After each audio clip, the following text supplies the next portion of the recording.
الله الرحمن الرحيم، والصلاة والسلام على أشرف خلق الله المرسلين سيدنا محمد وعلى آله وصحبه وسلم. اليوم أقدم لكم هذا الفيديو الذي يتفق معي تماما فيما ذكرته في الفيديوهات الأخيرة من سلسلة نظرية على يوسف تفسر الستاندر موديل. تقريبا هذه الفيديوهات تعالوا نشوفها. اتفاقات، ابتداء من اتفاقات بين معادلة يانجمير ونظرية علي يوسف 26 الجزء A، وأيضا الجزء B، وأيضا الجزء C التي تتحدث عن طبعا كل السلسلة تتفق، لكن هذه تعتبر الأكثر. أيضا معها أيضا أظن معها تشابه بين نظرية علي يوسف وهي نظرية يانجمير. أيضا معها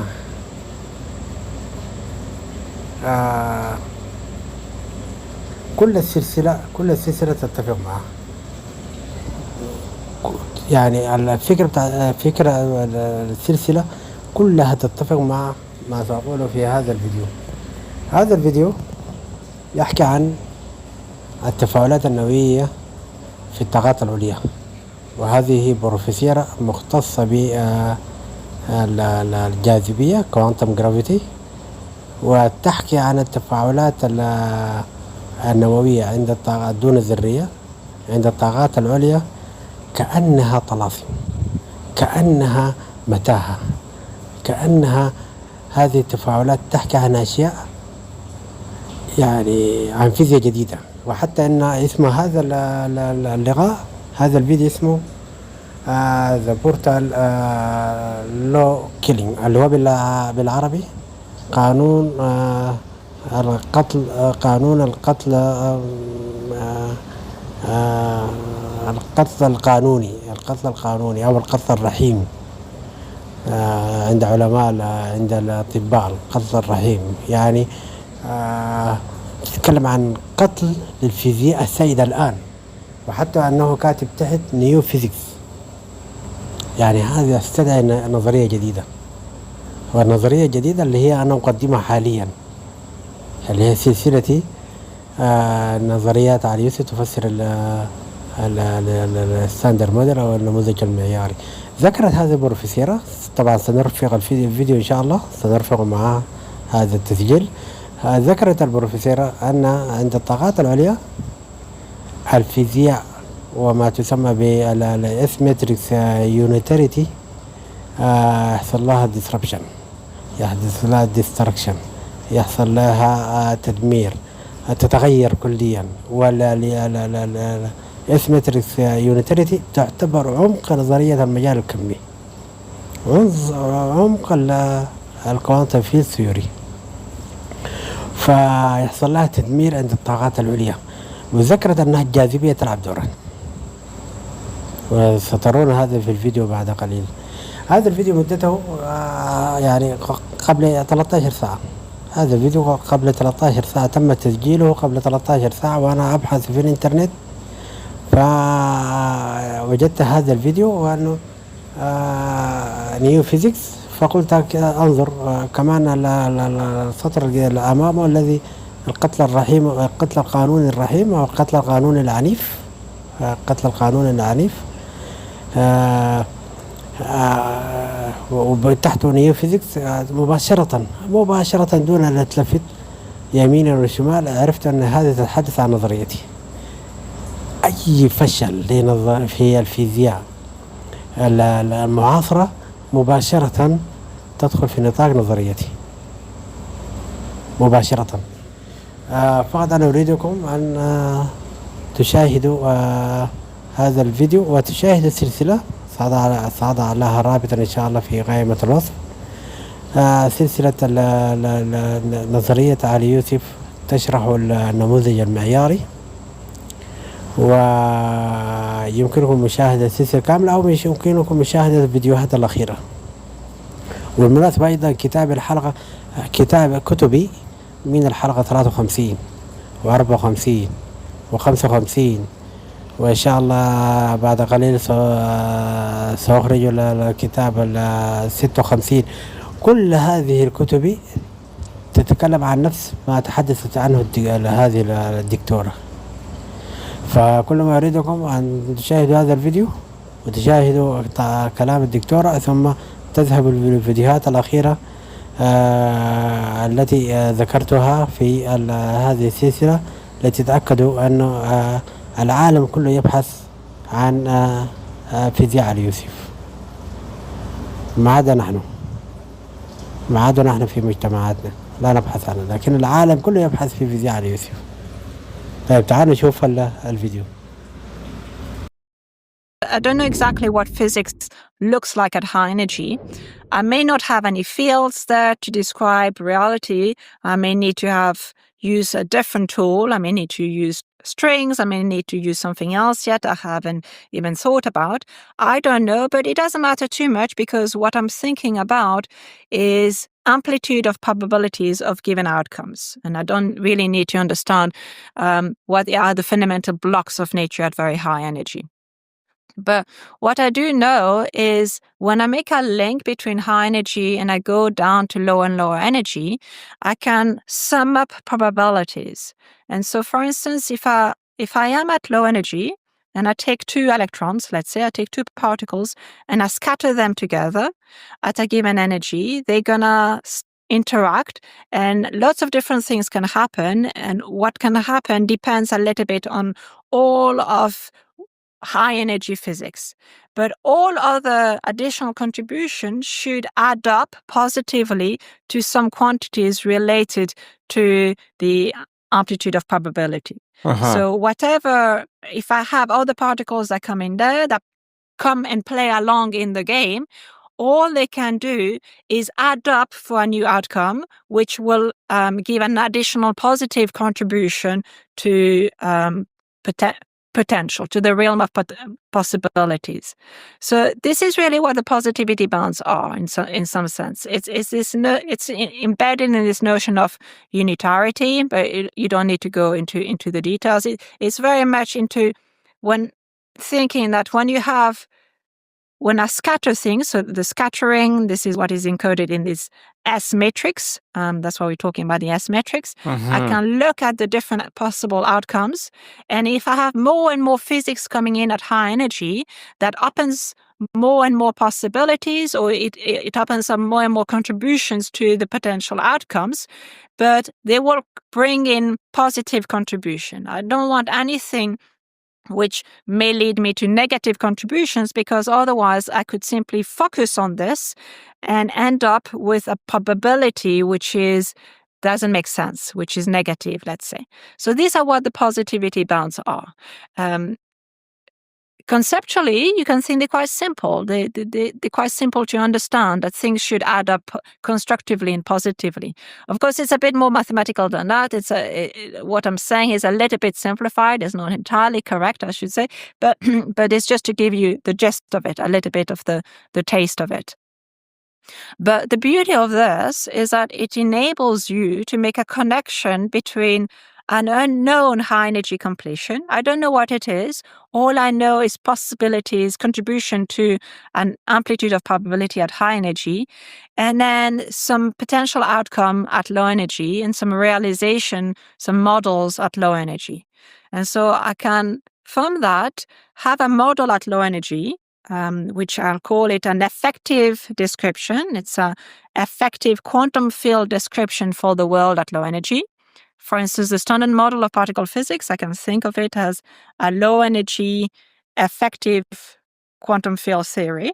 It's valid up to a given energy scale. And even general relativity, I can think of it as an effective quantum field description. It's a quantum field theory, but an effective one, which makes sense. It makes complete sense. It's consistent. Everything goes well. There's absolutely no problem up to a given energy scale.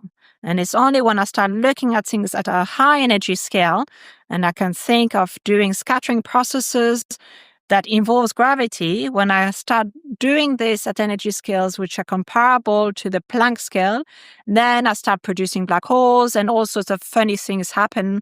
And if I were just to take general relativity with nothing else at high energy, I would seem to break this outcome of unitarity, break this notion that the probability should sum up to 1.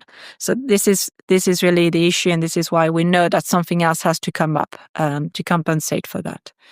But now I can just take effective descriptions at low energy, the quantum field theories, and just consider amplitudes of probability at low energy and ask myself whether their behavior as a function of energy and different parameters which are related to some extent to energy is consistent with what I would have expected had it come from a consistent high energy theory.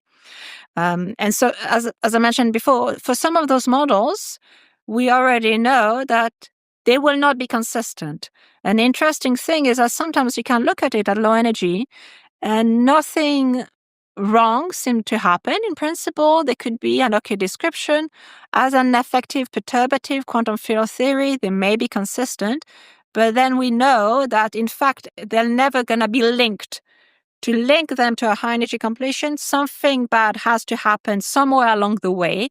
There needs to be some negative contribution somewhere along the way, and that can't happen. Otherwise, we could just focus on this negative contribution and everything will be unstable, everything will be bad. So now you can do that for all sorts of theories that you have out there, including for massive gravity. Now, for massive gravity, there's a very nice paper actually by Chang and Raman from 2015 or 2016, maybe it was 2016. It's called Positive Signs in Massive Gravity. So massive gravity comes up with different parameters for interactions. There's different parameters that come in. And they show that there's an island of possibility among this parameter space where those positivity bounds are satisfied. So for the theory to be consistent and to be embeddable with a high energy completion, you need to be within a region of parameter space. And that was quite nice because before, in fact, we anticipated that there would be no regional parameter space where it would ever be embeddable in a standard high energy completion, and you always needed something which is quite different. So even the possibility for this to happen is quite interesting in its own right.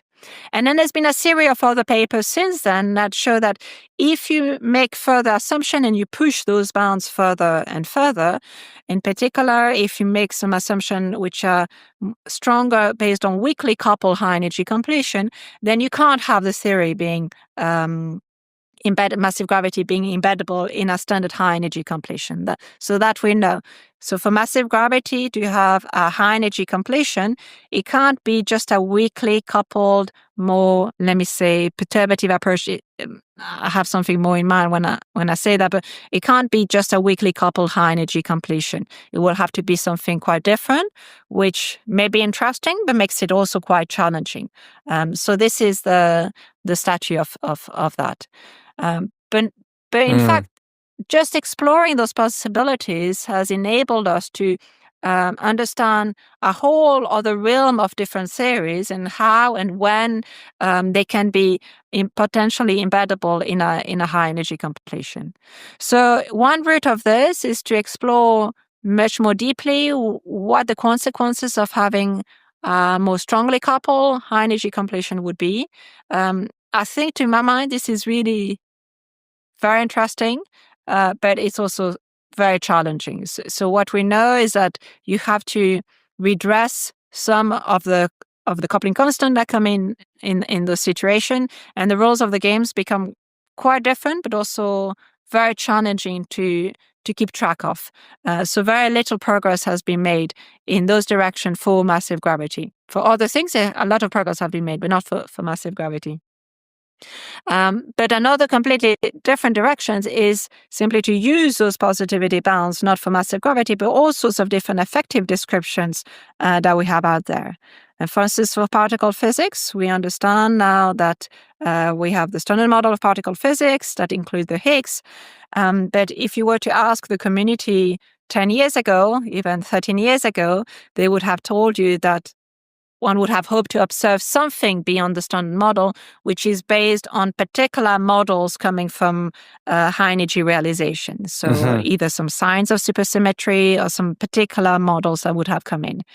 And the reality is nothing has emerged. We haven't seen anything beyond the standard law of particle physics, but we know that it would be hard for it to be just the standard model of particle physics. We would have expected something else to come in. At the very least, we know that we have to couple it with gravity at some point, that the neutrinos have masses. Maybe that's not really the big issue, but at some point, at least before the Planck scale, something has to come in. And we believe that something will have to come in even at a much lower energy scale than that. But before, we were driven much more by beautiful, very well thought out specific realizations at high energy, some specific models which come up with their specific signatures at low energy.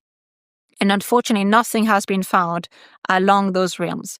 So nowadays, quite a different approach has been taken, where people are looking at what we call the SMEFT, the standard model effective field theory, where instead of looking for specific model-dependent signatures, they're looking for all possibilities. So they parameterize the corrections that you can have beyond the standard model of particle physics. It's the SMEFT. So you're looking at corrections which will become more and more important at high energy that go beyond the standard model of particle physics. But there's thousands of those. And so those positivity bounds can enable us to see where in this big region of parameter space you can be connected with a sensible high energy completion and which regions you are not. And so that allows us to make tractions and focus in sensible regions in parameter space for physics beyond the standard model without being focused on specific model dependent, only focusing on a consistent high energy completion. And this consistency is just a notion of causality and unitarity. This was just a teaser. The full podcast is in the description. If you're hungry for deeper dives into physics, AI, consciousness, philosophy, along with my personal reflections, you'll find it all on my Substack. Subscribers get first access to new episodes, new posts as well, behind-the-scenes insights, and the chance to be a part of a thriving community of like-minded pilgrimers. By joining, you'll directly be supporting my work and helping keep these conversations at the cutting edge. So click the link on screen here, hit subscribe, and let's keep pushing the boundaries of knowledge together. Thank you and enjoy the show. Just so you know, if you're listening, it's CURTJAIMUNGAL.org, kurtjaimungal.org.